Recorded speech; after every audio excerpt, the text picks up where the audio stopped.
The Fastest Way Down. Once upon a time, a rancher named Hattie was leading her horse down a steep mountain trail.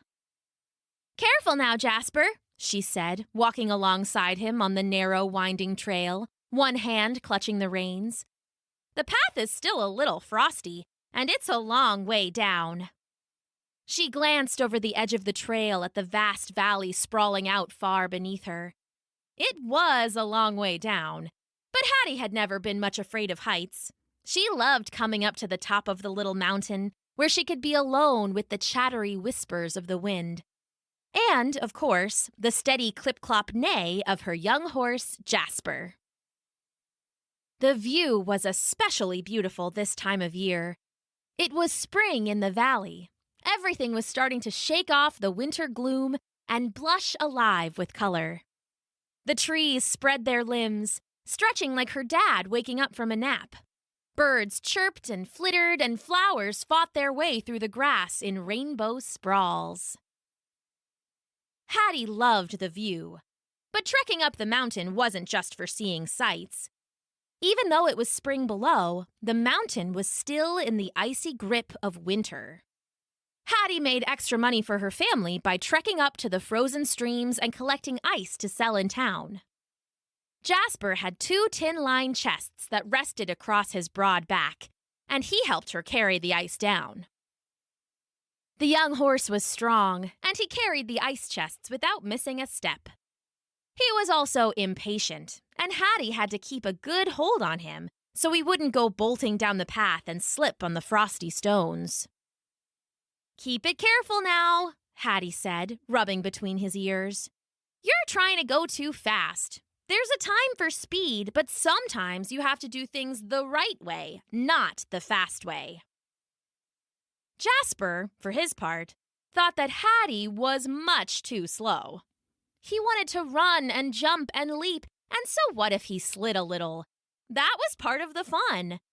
But no, Hattie had to hold onto his reins and make him clip-clop along like he was some old plow horse. Jasper couldn't wait to get back to their little house in the valley. There, he was free to trot back and forth across the pastures with the other horses, chasing butterflies and eating the new apples from the gnarled old trees and— "Whoa!" Hattie called, pulling him back suddenly. Lost in thought, Jasper had nearly walked himself right over the edge of the mountain. "You gotta be more careful." Jasper huffed out and kept on walking. Why should he be more careful? As they rounded a corner and continued down the mountain, he could see their little house. It was a brown smudge in the valley below, a gray curl of smoke billowing from the old stone chimney. In the pasture, Jasper could see his friends playing and chasing the butterflies without him. It was enough to drive him crazy. He started picking up the speed, just a little at a time, so Hattie wouldn't notice. It worked for a little bit, but soon the blocks of ice started to bump-thump in the tin-lined boxes, and that sure got her attention. "Slow it down, you crazy horse," she said, yanking back on the reins. "Do you want to send us both flying off the mountain?" She shook her head in disbelief. Jasper was her horse, the first one that really belonged to her and not her parents. But he was an impatient little brat all too often. That's why Mom and Dad had picked him for her. She was the most patient of all her siblings, and they hoped she could help calm the colt. It had helped a little, but it was an ongoing process. "Remember, Jasper," she said, "the right way, not the fast way. I don't want you tumbling off the mountain on me." Jasper snorted and continued on.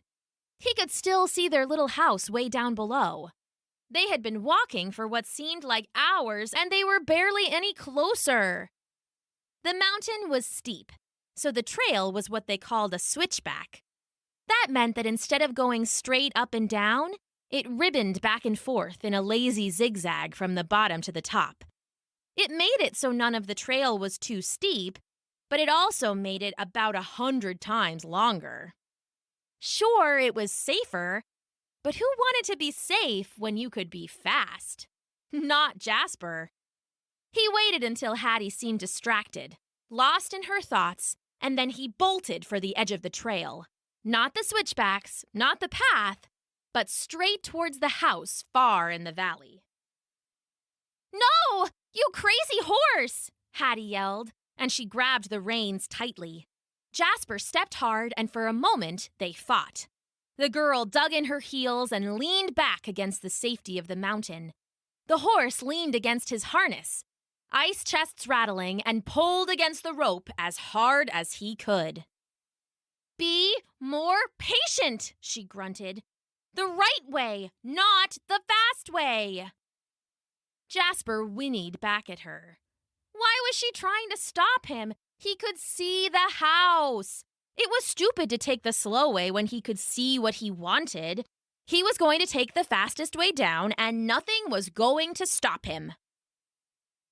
Hattie was strong from lots of time working outdoors with the animals, but she wasn't as strong as a horse.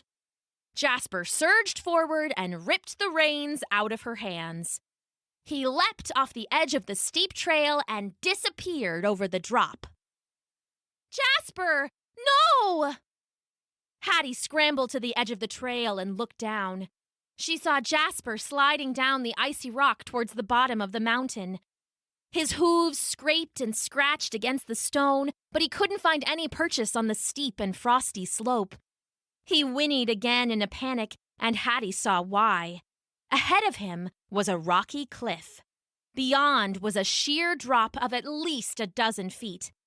The trail picked up again below, but the fall would easily break Jasper's legs. Hattie's, too. Slipping and shouting, Jasper realized he had made a mistake. The fastest way down was fast, all right, but maybe a little too fast. He smashed down his hooves, trying to dig them into the frosty mountain, but it was no use. The rocky parts were too icy. The icy parts were too rocky. Jasper shouted out as he felt his legs slip out from under him. All of a sudden, he was on his side, spinning head over tail and rushing towards the edge of the cliff. The ice chests rattled around him and scratched and screamed off every stone. "I'm coming, buddy!" Hattie shouted.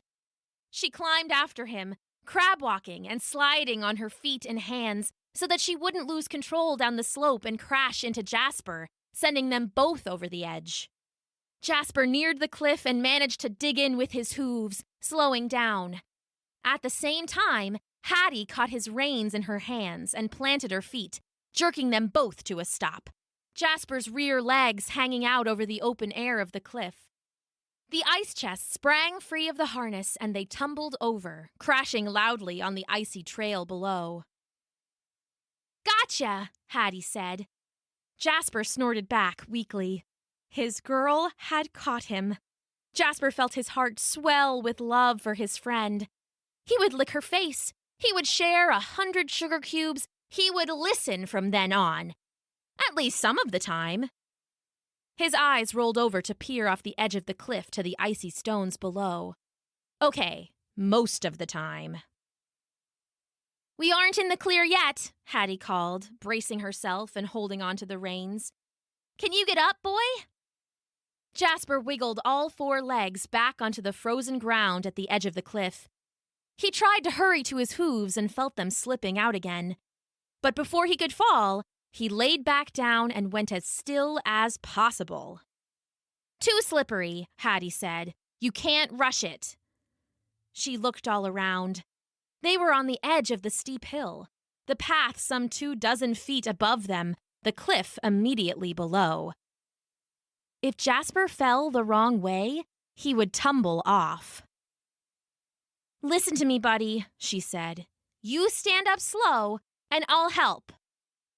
Jasper was getting nervous, and he tried to spring to his hooves again. He fell back and slid another few inches towards the cliff. He felt his heart hammering in his broad chest, and his big eyes rolled wildly.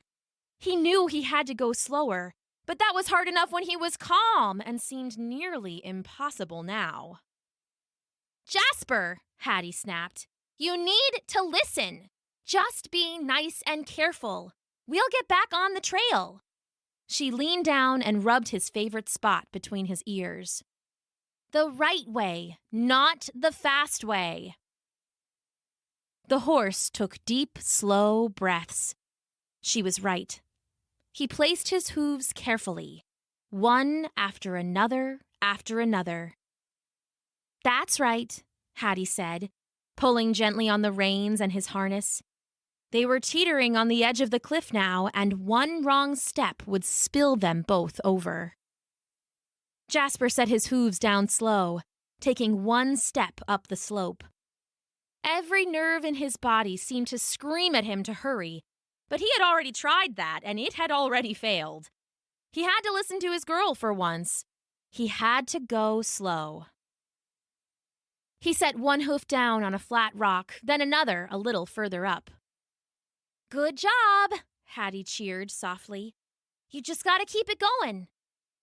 Jasper focused on the ground right in front of him, not daring to look up or down the slope. One hoof at a time, careful.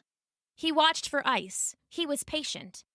It was slow going, but Jasper found he wasn't in much of a hurry anymore. Finally, after what felt like a lifetime, his foot came down on the hard-packed dirt of the switchback trail. "We made it!" Hattie cheered, throwing her arms around his neck. Jasper whinnied back and nuzzled and nipped at the hood of her coat. "You went nice and slow! I'm so proud of you!" They stood there for a minute, catching their breath and smiling. Jasper felt his heart slow with relief. "All right, buddy," Hattie said. "You ready to head home?" They looked down the mountain, and far below they could see their little house. It was a brown smudge in the valley below, a gray curl of smoke billowing from the old stone chimney. In the pasture, Jasper could see his friends playing and chasing the butterflies without him. He wanted to be home more than anything, but suddenly, getting there fast didn't seem nearly so important. Together, they turned and made their way down the mountain. The right way, not the fast way. The end.